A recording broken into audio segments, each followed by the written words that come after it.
এইখানের ভেতরের যে পরিবেশ, এটাও এক কথায় মানে বলতে গেলে অসাধারণ, অনেক বেশি মাত্রায় সুন্দর একটা পরিবেশ। আমরা লাস্ট যে থেকে আসলাম নীলফামারীতে ল্যাপ্রোসি মিশন, ঠিক এই ধরনেরই অনেক বড় একটা ক্যাম্পাস এই কারিতাস বাংলাদেশ এই দিনাজপুর মানে আঞ্চলিক অফিসের। এখানে অনেকগুলো সুন্দর সুন্দর ব্যাপার আছে। এক হলো যে এখানে অবশ্য লিচু বাগান আছে, আপনাদেরকে লিচু বাগানে নিয়ে দেখাবো। এই যে পাশেই ডান দিকে লিচু বাগানটা। আর এখানে অবশ্য পুরাতন যে বিল্ডিংগুলো, এটা আর এটা আগে ব্যবহৃত হতো, এটা এখন আসলে গেস্ট রুম বা অন্যান্য কাজের ট্রেনিং সেন্টার হিসেবে ব্যবহার করা হয়। আর একদম ফ্রন্টের দিকে হলো বর্তমানে যে অফিস আছে, অফিস সেটআপটা হলো একদম সামনে। আর সবাইকে শুভ সকাল। আজকে সুন্দর একটা সকাল, খুব সানি একটা ওয়েদার। জানি না আজকে বৃষ্টি হবে কিনা, যদিও ম্যাপে দেখতেছিলাম যে এরকম একটা বৃষ্টির একটা মানে একটা আভাস আছে, বাট বৃষ্টির থেকে বরঞ্চ একটু গরম কষ্ট হবে। বাট সকালে উঠছি এতটা গরম লাগতেছে না, রাত্রে ভোর রাতের দিকে দেখছি একটু একটু ঠান্ডা লাগে। হলো সেই লিচু বাগান, এই পুরাটা মানে একটা ক্যাম্পাসের ভিতরে পুরোটা লিচু বাগান। ভাবতে পারতেছেন যে আসলে ক্যাম্পাস কত বড়। তো এখানে লিচু নাই বর্তমানে, মেবি লিচুর সময় হয়ে গেছে, লিচুগুলো পাড়া হয়েছে, পায়রা মেবি কোনো কারণে বাজারে বা যেভাবে হোক একটা প্রসেস করা হয়েছে। আর সবচাইতে যেটা জরুরি বিষয় বলার, যেটা হলো যে আমাদের যে প্রিয় বাইকটা যেটা আমরা ব্যবহার করতেছি, সেটাতে যে মোবিলটা আমরা দিচ্ছি সেটা অথেন্টিক কিনা। এটাকে আমি একটু সোজা করি। এটা এখানে আসার সময় রাস্তায় আইল্যান্ডের সাথে 2-3 বার ঘষা লাগাতে এই জায়গাটা স্ক্র্যাচ হয়ে এখানে মোবিল পড়তেছিল। পরে দাদা বলতেছে মোবিল পড়তেছে, পরে এটাকে তাড়াতাড়ি কোনো রকম পলিথিন করে গাইবান্ধাতে আলম ভাইয়ের বাসায় এটার সিস্টেম করে নিয়ে আসছি, নাহলে এতক্ষণ মোবিল সব শেষ হয়ে যেত। তো এখানে দেখেন, আমি বেশি সময় নিব না, এখানে একটা বারকোড আছে। এই বারকোডটা শেলবিডি একটা অ্যাপস আছে, যেটা আপনারা ডাউনলোড করে স্ক্যান একটা অপশন আছে, সেখান থেকে যদি এটা স্ক্যান করেন এখানে তারা বলে দিবে যে এটার কনফার্মেশন বলে দিবে যে এটা অথেন্টিক কিনা। তো এইভাবে আপনারা চাইলে অ্যাটলিস্ট শেল অ্যাডভান্সের ক্ষেত্রে আপনারা চেক করতে পারেন। আর আমি আমার রাইডের জন্য শেল অ্যাডভান্স লং রাইড এই মোবিলটা ব্যবহার করতেছি। এটা পুরো রাইডে 2টা মোবিল আমি নিয়ে আসছি। আর হলো যে এখন এখান থেকে বেরোয় যাব, অলরেডি বাসতেছে কয়টা, 9টা 35 বাজে। আজকে আমার কিন্তু 2টা রুটে জার্নি আছে, সো তাড়াতাড়ি বেরোতে হবে, নাহলে সারাদিনে আজকে টাচ করতে পারবো না। সো আমার মনে হয় চলেন, লেটস জার্নি। ছিল আমাদের রুম কালকের, তো মোটামুটি সব গোছগাছ হয়ে গেছে, আমরা বেরোয় যেতেছি এখন। এই মোটামুটি রুম ছিল, খারাপ ছিল না রুমটা। পাশে এখানে একটা বারান্দার মতো ছিল, ছোট্ট একটা বারান্দা আছে। এই জায়গাটা একটু দেখাই, এদিক থেকে বড় একটা করিডোর আছে এদিকে, আবার এই পাশেও আমরা 3 তলার উপরে। এখান থেকেও সুন্দর, যে নিচে পুরা বাগান, আশপাশগুলি সব দেখা যায়, দেখতে সুন্দর লাগে। তো প্রত্যেক দিনই বলি যে তাড়াতাড়ি বের হব, কিন্তু কিভাবে জানি আসলে একটু না একটু দেরি হয়েই যায়। আবার বেরোনোর সময় একটা আগাম করছি, আমার এর আগে আইফোনের যে 2টা কেবল নিয়ে আসছিলাম, একটা তো হারাইছে। আজকে আরেকটা চার্জ দিতে গেছি, সেটা বের করতে যা ভেঙে গেছে। স্যার মানে এখন আবার কিনতে হবে দিনাজপুর এই কোনো মার্কেট থেকে। তো আজকের ইন্ট্রোটা আমাকে দেখতে শুরু করেন। So hello everyone, this is Johnny Gomez. So welcome to my YouTube channel Turning Blogs. আজকের আমার যে রুট প্ল্যান সেটা হলো, আমি যাবো আজকে আমরা জয়পুরহাট থেকে নওগাঁ। আজকে 2টা জেলা কভার করব। আর দিনাজপুরে আর টুকটাক কিছু দেখতে পারবো কি না তা এখনও ঠিক জানি না। দেখি ঈদগাহ ময়দানটা একটু যাওয়ার ইচ্ছা আছে যদি সময় থাকে, আর নাহলে আমরা এখান থেকে চলে যাব। আর দিনাজপুর নিয়ে যদি একটু বলি, কথিত আছে আসলে একসময় এখানে এক রাজপরিবার ছিল, দিনাজ বা দিনারাজ নামে এরকম কিছু একটা। তাদের নাম অনুসারেই আসলে দিনাজপুর নামকরণটা হয়েছে। পরবর্তীতে ব্রিটিশ সরকার আসলে এই রাজবাড়ি বা তাদের একটা সম্মানার্থে এই নামটাকে বলবৎ রাখে, দিনাজপুর হিসেবে এটা জেলা হিসেবে আসলে স্বীকৃতি দেয়।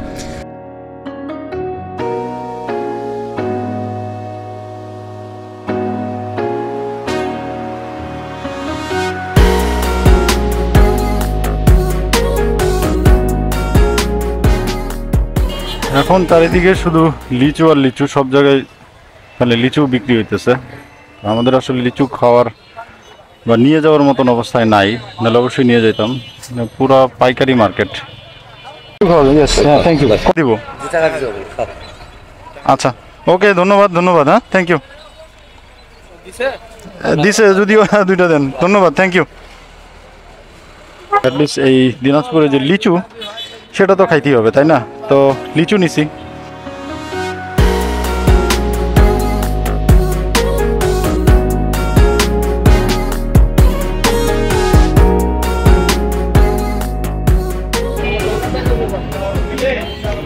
লিচু আসলে অনেক মজা, অল্প কয়েক পিস নিছি চায় একজনের কাছ থেকে, সে দিছে, তো এটা একটু খাই দেখলাম। দিনাজপুর লিচু অলওয়েজ সেরা, একদম সেরা। তো আমরা এখন আসছি দিনাজপুরের সবচাইতে বড় ঈদগাহ ময়দান যে মাঠটা, সে মাঠটাতে।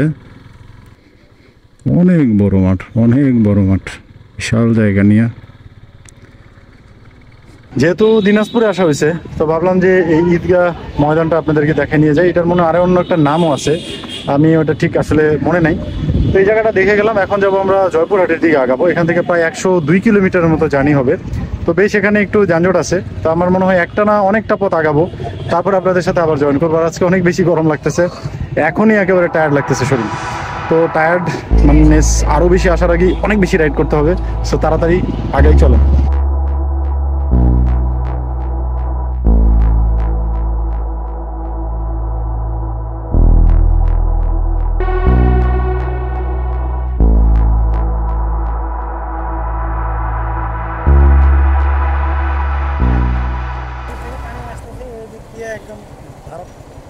ও এদিকে ভারতের সীমান্তে চলে যাচ্ছে। ও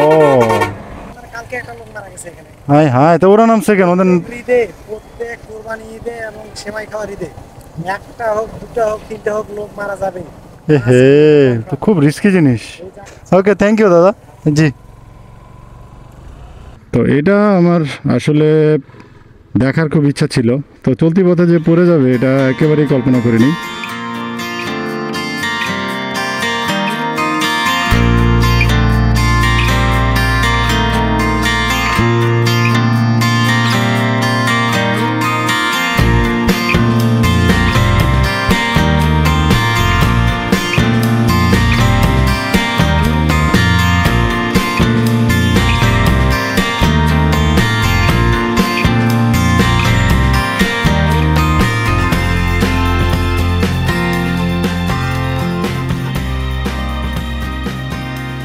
তো এটা হলো আত্রাই নদী, আর এই আত্রাই নদীর উপরে এই রাবার ড্যাম বা ব্যারেজ যেটাই বলেন, আসলে কৃত্রিম বাঁধ সৃষ্টি করে এই পানি সেচের জন্য আসলে এটা ব্যবহার করা হয়। একজন বললো যে এটা নাকি ইন্ডিয়ার বর্ডারের দিকে চলে গেছে, বাট 2018 সালের দিকে এই ব্যারেজটা করা হয়েছে। খুবই দারুণ একটা জায়গা।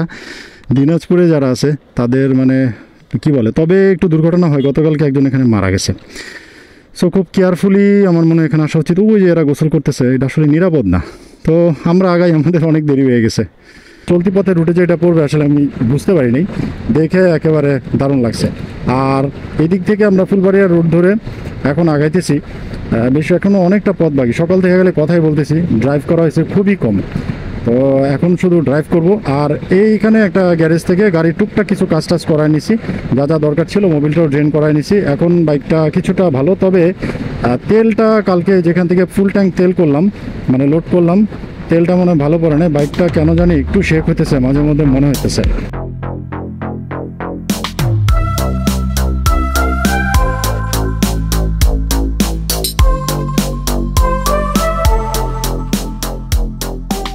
যেই রাস্তাটা দিয়ে আমরা আগাইতেছি, সামনে হিলি পোর্ট, দক্ষিণ দিনাজপুরের 0 পয়েন্টের মধ্যে পড়ছে হিলি পোর্ট। এটা ভারত বাংলাদেশের একটা স্থলবন্দর। হিলি আর 5 কিলোমিটার এখান থেকে দেখাইতেছে।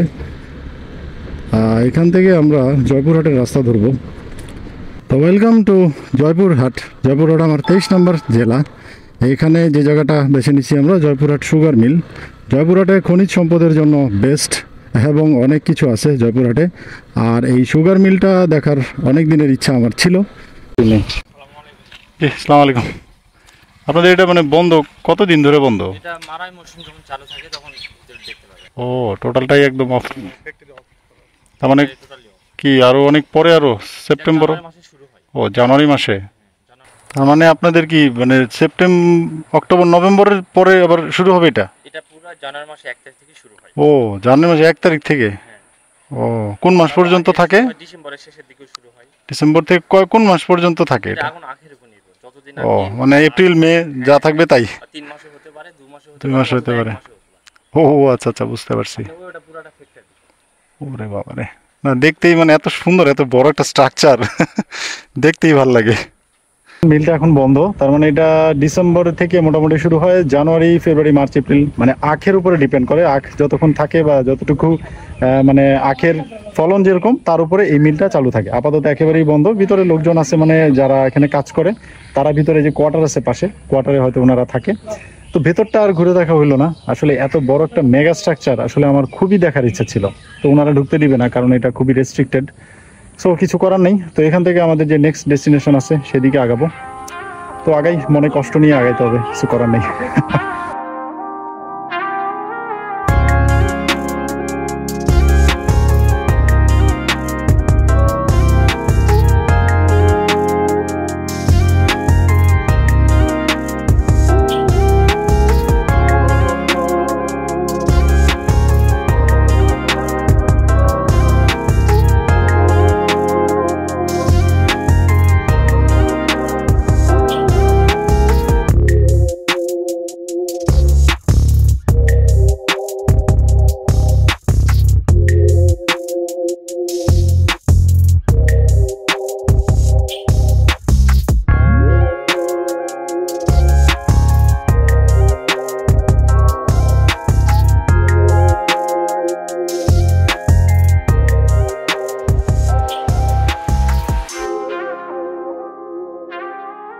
তো স্বাগতম সড়ক বিভাগ নওগাঁ, নওগাঁ জেলায় আপনাদেরকে স্বাগতম স্বাগতম স্বাগতম। আচ্ছা, তো নওগাঁতে যে জায়গাটা আমরা বেছে নিচ্ছি সেটা হলো পাহাড়পুর বিহার বা পাহাড়পুর বৌদ্ধ বিহার যেটাই বলেন। তো নওগাঁ নামটা আসছে হলো নও আর হলো গা। ন হলো একটা ফার্সি শব্দ, ন মানে হলো নতুন, আর গা মানে হলো গ্রাম, তার মানে নতুন গ্রাম। অনেকগুলো নতুন গ্রামের সমারোহ হলো নওগাঁ। তো আত্রাই নদীর তীর ধরে আসলে একটা সময় অনেকগুলো গ্রামের সমাহারে একটা সময় নওগাঁ শহর গড়ে ওঠে, এবং নওগাঁ শহর থেকে নওগাঁ জেলা। তো সুন্দর নওগাঁ জেলা ঢুকে পড়ছি। এখন যেখানে যাব সেখানটা ঘোরাঘুরি করব, আর আর আর যার বাসায় থাকবো, বাসায় না, এখানে আমার এক কী বলবো, ছোট ভাই বলেন, বন্ধু বলেন, বা অফিস কলিগ বলেন, আমার পুরাতন, অনেক পুরাতন একটা অফিস কলিগ, বাট খুব কাছের একজন মানুষ। তো ও এখানে সব ব্যবস্থা করছে, থাকার ব্যবস্থা করছে, মানে কোথায় তা এখনও ঠিক জানি না। ও এখান থেকে পাহাড়পুর বিহার থেকে বের হয়ে ফোন দিলে একটা কি ব্রিজের কথা বলছে, আমি ঠিক মনে নাই, ওখানটাতে ও আমার জন্য অপেক্ষা করবে। তো আগে আমাদের যে ডেস্টিনেশন পয়েন্ট আছে পাহাড়পুর বিহার, ওটাতে ঢুকি, ওটা একটু ঘুরি, তারপরে আপনাদের সাথে আবার কথা বলবো। শুধু তো কথাই বলতেছি, সারা দিন ধরে কথা বলতেছি।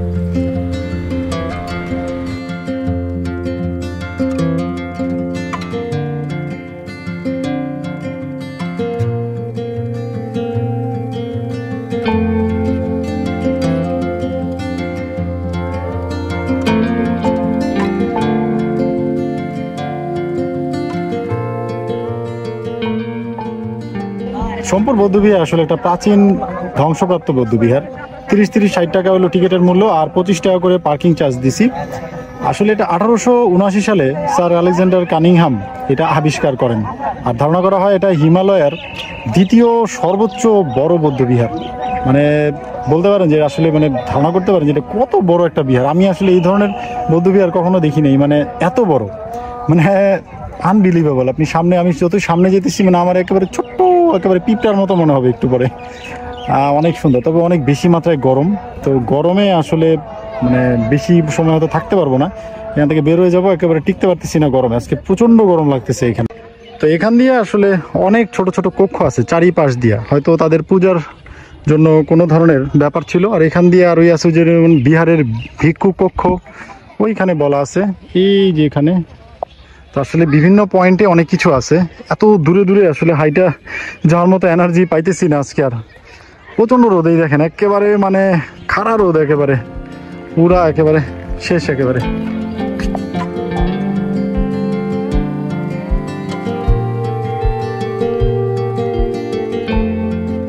এটা সৌন্দর্যটা আসলে নিচে থেকে এতটা বোঝা যায় না, যদি টপ থেকে না দেখেন এটা সৌন্দর্য আসলে বোঝা যাবে না।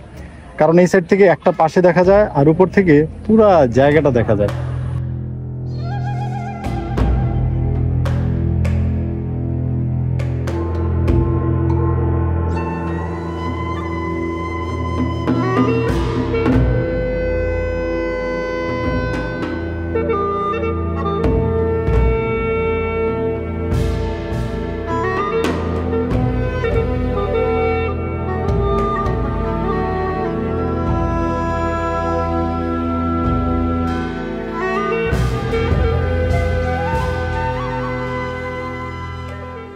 এখন হলো যে জায়গার নাম হলো বাদলগাছি, এরকম কিছু একটা জায়গার নাম, ঠিক আমি শিওর না। ওইখানে দাঁড়া আছে আমার সেই ছোট ভাই। তো ওর সাথে ও মনে হয় কোনো গেস্ট হাউস ব্যবস্থা করছে, সেখানে নিয়ে যাবে অথবা আশপাশ ঘোরাবে কিনা আমি জানি না। ওর প্ল্যান কি এখন ওর সাথে দেখা করব। তারপরে এত গরম, রাইডিং স্যুট তারপরে যত সেফটি গিয়ার আছে সব খুলে ফেলছি, মানে একেবারে অস্থিরতা, মানে এত গরম লাগছে। ওই বিহারের ভিতরে যখন হাঁটাহাঁটি করছি মানে একেবারে অবস্থা পুরো শেষ, একদম পুরো শেষ। এই পাশের একদিকে রোদ, এত সুন্দর বিকেল এখন, আর এতক্ষণ একেবারে মানে ফাটা ফাটা করে দিছে। তো যাই, অনেকক্ষণ ধরে দাঁড়ায় আছে, ওর সাথে আগে দেখা করি। আছেন কেমন? আছেন ভালো? অসুস্থ, তাই দেখে মনে হইতেছে একটু। স্প্রিং লাগানো আছে, তাই কিডনির ইনফেকশন, গাড়ি ঘোরাও, কোমরে ভ্যান হ্যাঁ, ফিরা, আসসালামু আলাইকুম। ডেঙ্গু তারপরে? পজিটিভ। বহুত কিছু হয়ে গেছে না লাইফে। চলেন, কোন দিকে যাবো আমরা? 16 কিলোমিটার গেলে নওগাঁ। ও এইদিকে যাবো, চলেন। আমি গাড়ি চালান পারতেছি না, তো ভ্যাগনাক নিয়ে এসেছি। ও না, ভালো হয়েছে, কারণ এ দরকার নাই। এদিকে গাড়ি গাড়ি বামে।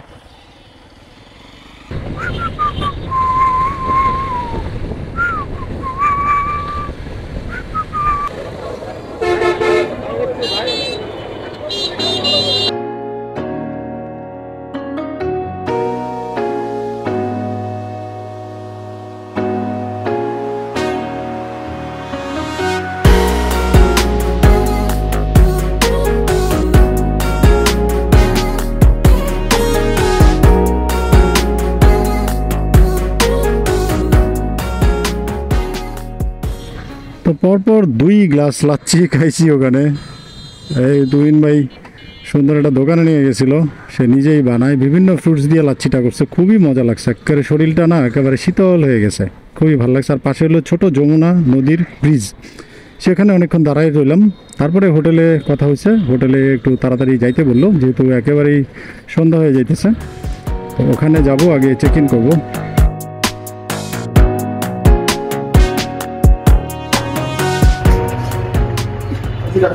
এসিটা ছেড়ে রাখলে হয়ে যাবে। আপনার বড় আছে? ইচ্ছা ভালো কিছু করা সম্ভব হয়নি না না, এটা অনেক সুন্দর রুম তো। হ্যাঁ, এর তো সুন্দর রুম, এর থেকে আর ভালো রুম এটা কোথাও ভালো পাবো? নিয়ে করতে পারিনি দাদা। এর থেকে ভালো কই পাবো?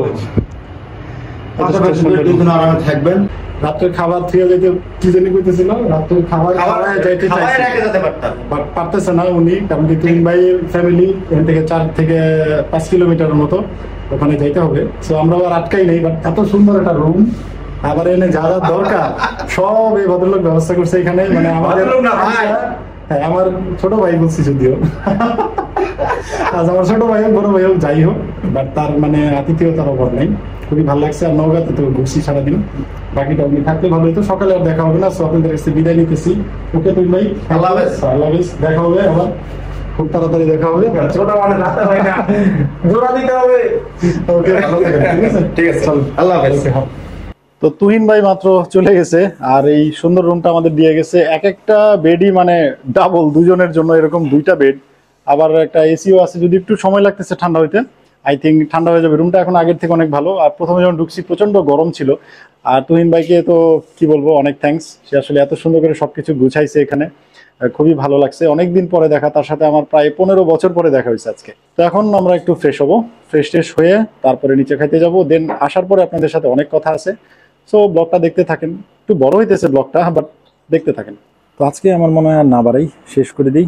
আজকে সারাদিনে অল্প রাইড হয়েছে, 146.2 কিলোমিটার রাইড করছি, বাট একটা স্ট্রেসফুল জার্নি ছিল। কালকে আমার আরও বেশি রাইড আছে, কালকে 200+ রাইড আছে। বাট দুঃখের বিষয় হলো কালকে আমাকে একা সোলো রাইড করতে হবে। 64 জেলা ভ্রমণে এই প্রথম আমার আসলে সোলো রাইড হবে কালকে। জানি না কেমন লাগবে, একা একা আসলে ভালো লাগবে না। দাদা একটা জরুরি কাজে ঢাকা ফিরে যাবে, হয়তো 2-3 দিনের মধ্যে আবার জয়েন করবে।